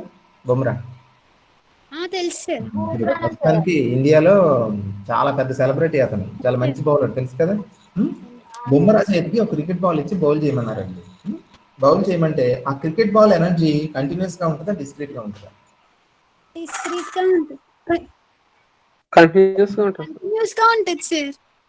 సాయి కిరణ్, నువ్వు చెప్పమ్మా. Continuous sir. అంతే కదా. ఎలా చెప్పగలుగుతున్నావు కంటిన్యూస్ అని? ఇప్పుడు సార్ చెప్పారు కదా, పెద్ద పెద్ద వస్తువులు అన్ని ఇక్కడ క్లాసికల్ మెకానిక్స్ లాగా ఒబే చేస్తాయి, అందుకని కంటిన్యూస్ గా ఉంటుందని చెప్తున్నారా? ఇంకేదన్నా కారణం? కాదు సార్, తనతో పాటు తన ఇంటర్నల్ ఎనర్జీ అంత ఉపయోగించి పరిగెడుతూ విసురుతాడు సార్, కానీ ఒకేసారి సడన్ గా ఇస్తారు కదా సార్. అదంతా కాదండి, సింపుల్ గా ఆలోచించండి ఒకసారి. ఆ బాల్ ఉండే ఎనర్జీ ఎనర్జీ ఆ బాల్ ఉండే ఎనర్జీ కైనటిక్ ఎనర్జీ కదా. కైనటిక్ ఎనర్జీ దేని మీద డిపెండ్ అవుతుంది? హాఫ్ mv² అంటే స్పీడ్ మీద కదా. మీరు ఒక బౌల్ వేయగానే అక్కడ కింద మనకి స్కోర్ బోర్డ్ పక్కనే ఆ బాల్ యొక్క స్పీడ్ వేస్తాడు కదా.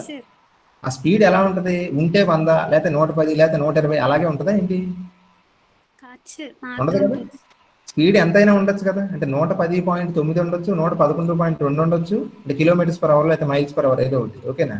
అంటే అతను వేసే బాల్ యొక్క స్పీడ్ కంటిన్యూస్ గా మారుతుందా, డిస్క్రీట్ గా మారుతుందా? కంటిన్యూస్ గా మారుతుంది సార్. కంటిన్యూసే కదా, అది తెలుసు కదా అందరికి.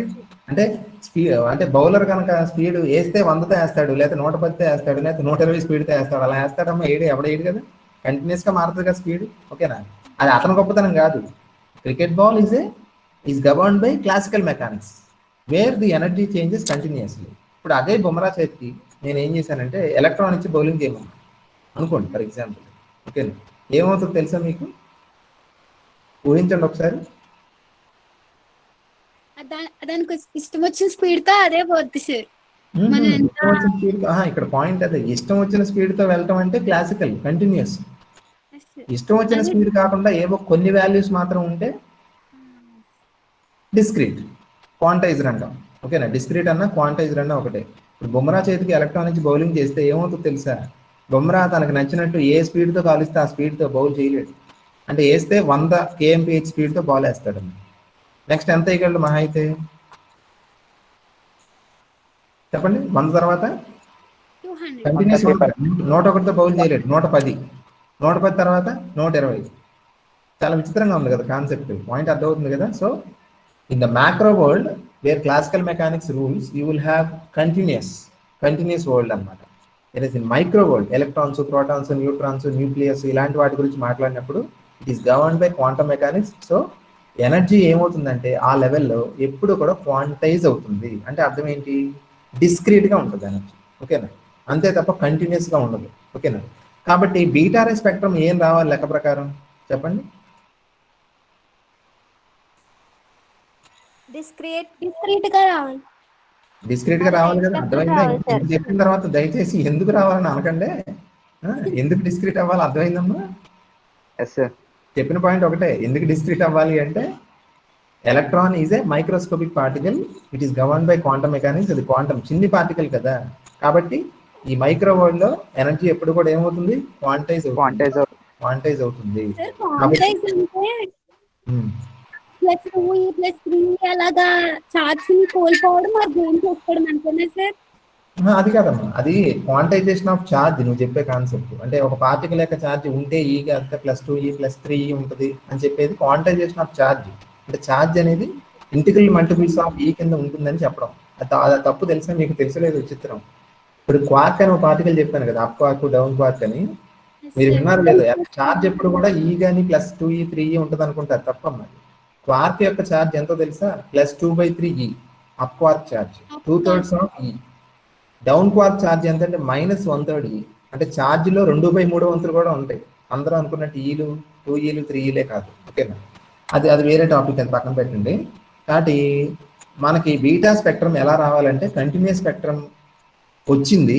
యాక్చువల్గా ఏం రావాలమ్మా? చెప్పండి. రావాలి. ఓకేనా?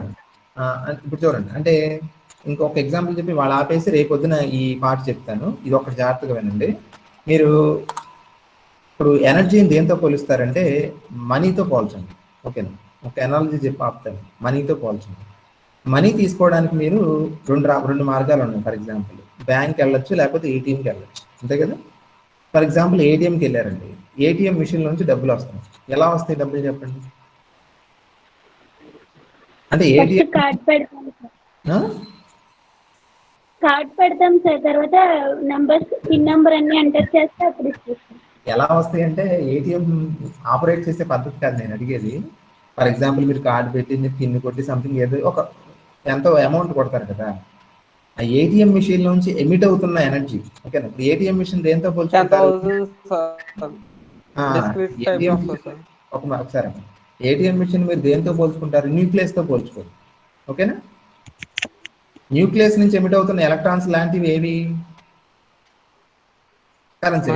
ఏటీఎం లోంచి వస్తున్న డబ్బు కరెన్సీ. ఇప్పుడు నేనేం చెప్తున్నాను, న్యూక్లియస్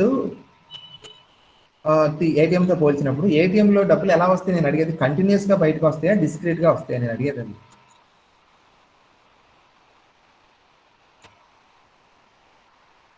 డిస్క్రీట్. ఎలాగా? ఎందుకని డిస్క్రీట్ అంటున్నారు చెప్పండి. అంటే ఒకేసారి అన్ని మొత్తం రావు కదా సార్, 10,000 ఆ టైంలో వస్తాయి కదా. కాదులేండి, మీరు వినాల్సింది ఏంటంటే, మీరు ఫర్ ఎగ్జాంపుల్ ఏదో పెళ్లికి వెళ్తున్నారండి, పెళ్లికి వెళ్తే 116 చదివించాలి, 116 కొట్టారు ఇది ఇతరాయల దగ్గర, వస్తుందా? ఎందుకు వస్తుంది? రాదుగా. 116 అక్కడ మీరు ఒక్కోసారి తెలియక కొంతమంది ఏటీఎం ఫస్ట్ టైం వెళ్ళినప్పుడు కొడతారు, అలాగే కొడతారండి. ఎలా కొడతారంటే 1250 కొడతారు. 1250 కొడితే రాదు. అదేమొస్తుంది, అమౌంట్ ని 100 మల్టిపుల్స్ కింద ఎంటర్ చెయ్యి అని అడుగుద్ది. అవునా కదా? 100 మల్టిపుల్స్ కింద అమౌంట్ ఎంటర్ చేయడం అంటే అర్థం ఏంటి? Continuous discrete? డిస్క్రీట్ అంతే కదా. అంటే ఎలా పడితే అలా కాకుండా స్టెప్పులుగా, అంటే మనకి ఏటీఎం లో డబ్బులు అలాగే వస్తాయి, మీకు తెలుసు కదా. ఒక్కోసారి 100 కూడా రావండి. ఇప్పుడు ఈ మధ్యన ఏం చేస్తున్నారంటే 500 పెడుతున్నారు, 500 2000 పెడుతున్నారు. కాబట్టి మనం 2400 కొట్టినా రాదు. ఏమొస్తుంది? మళ్ళీ టైప్ చేయ అంటది. అంటే మనం ఎలా కొట్టాలి? 500 కొట్టొచ్చు, లేకపోతే ఎంత కొట్టొచ్చు? Very good, 1500. అంటే చూసారా అది ఎలా మారుతుంది చూడండి, ఎలా మారుతుంది? క్వాంటిటైజ్ అయిపోయింది కదా, డిస్క్రీట్ గా మారుతుంది. అదే మీరు బ్యాంక్ వెళ్ళారనుకో, ఓకేనా, బ్యాంక్ వెళ్తే మీకు నేను చెక్ ఇచ్చాను. ఎంతకు చెక్ ఇచ్చానంటే 116 రాసి చెక్ ఇచ్చాను. వాడు ఇస్తాడా ఇవ్వడా? ఇస్తాడు సార్. అంటే ఇస్తాడా ఇవ్వడా అంటే పైకి తేడాగా చూస్తాడా లేదా ఎన్ని పక్కన పెడితే ఇట్ ఈస్ పాసిబుల్. అవునా కదా? సో మనం బ్యాంక్ అనేది దేనికి ఎగ్జాంపుల్? Continuous example. ఏటీఎం దేనికి ఎగ్జాంపుల్? Line spectrum. ఓకేనా? ఇప్పుడు మనకున్న పజిల్ ఏంటంటే, మీరు కూడా ఆన్సర్ చెప్పాలి. ఏంటి మనకు న్యూక్లియస్ ఎలా ఉండాలి? ఏటీఎం మిషన్ లా ఉండాలా, బ్యాంక్ లా ఉండాలా? బ్యాంక్ లా ఉండాలి. Very good. కానీ అది ఎలా పనిచేస్తుంది? పనిచేస్తుంది సార్. న్యూక్లియస్ ఎలా ఉండాలి? ఏటీఎం లా ఉండాలి. సైంటిస్ట్ అనుకుంది అదే కదా. కానీ ఎలా ఉంది ఇప్పుడు అది? గ్రాఫ్ చూస్తే మీరు చూసారు కదా, బ్యాంక్ లా ఉంది. కాబట్టి న్యూక్లియస్ ఎందుకు బ్యాంక్ లాగా కనిపిస్తుంది, అది ఏటీఎం లాగా ఎందుకు లేదన్న దానికి సమాధానం రేపు చిన్న పాయింట్ చెప్తే అర్థమైపోద్ది. అక్కడ ఒక క్యారెక్టర్ ఉంది, ఆ క్యారెక్టర్ వల్ల ఇదంతా జరుగుతుంది. ఓకేనా? కాబట్టి ఇదమ్మా బీటా రే స్పెక్ట్రమ్ చాలా గొప్ప కాన్సెప్ట్ అండి. అసలు beta decay itself is revolutionary concept. మళ్ళీ చెప్తున్నాను, ఎందుకంటే బీటా డికే స్టడీ చేయడం వల్ల మనకి, నేను ముందుకు అన్నట్టుగా చాలా గొప్ప విషయం ఒకటి జరిగింది. ఏంటి? న్యూట్రాన్ ప్రోటాన్ కూడా ఏమవుతుంటాయి? మారుతూ ఉంటాయి అన్నమాట, ట్రాన్స్ఫార్మ్ అవుతుంటాయి. ట్రాన్స్ఫార్మ్ అవుతాయి అనే దాన్ని కనుక్కోవడం అనేది దేని వల్ల జరిగింది? వీక్ ఇంట్రాక్షన్ వల్ల జరిగింది. అంటే వీక్ ఇంట్రాక్షన్ అనే ఒక ఫోర్స్ ఒకటి ఉంది నేచర్ లో, దానివల్ల మనకి ఇలా ఇంటర్చేంజ్ అవుతుంటాయి అనే విషయం తెలిసింది మనకి. తెలిసిన తర్వాత ఆబ్వియస్లీ ఎలక్ట్రాన్ కూడా ప్రొడ్యూస్ అవుతుంది కాబట్టి ఎలక్ట్రాన్ బయటకు వస్తుంది అనే విషయం అర్థమైపోయింది. ఓకేనా? తర్వాత స్పెక్ట్రమ్ స్టడీ చేసాం. స్పెక్ట్రమ్ అంటే సింపుల్ గా ఏం లేదు, ఎనర్జీ నెంబర్ గ్రాఫ్ గీస్తే వచ్చేది. అది ఎలా రావాలి? లైన్ స్పెక్ట్రమ్ రావాలి లెక్క ప్రకారం, సోడియం స్పెక్ట్రమ్. కానీ ఏమొస్తుంది? Continuous spectrum. దానికి పజిల్ని ఎక్స్ప్లెయిన్ చేయడానికి పౌలి అనే శాస్త్రవేత్త ఒక థియరీ చెప్పాడు, న్యూట్రినో థియరీ అంటారు. అది రేపు చెప్తే కనుక మనకు ఆల్ఫా డికే బీటా డికే రెండు కంప్లీట్ అయిపోతుంది. ఓకేనమ్మా? కాబట్టి చెప్తుంది అర్థమవుతుంది కదమ్మా? అర్థమవుతుంది. Okay okay okay. కాబట్టి రేపు పొద్దున క్లాసు మన టైం టేబుల్ ప్రకారం ఎప్పుడు ఉందో చెప్తాను, అప్పుడు అటెండ్ అవుతుంది. ఓకేనా?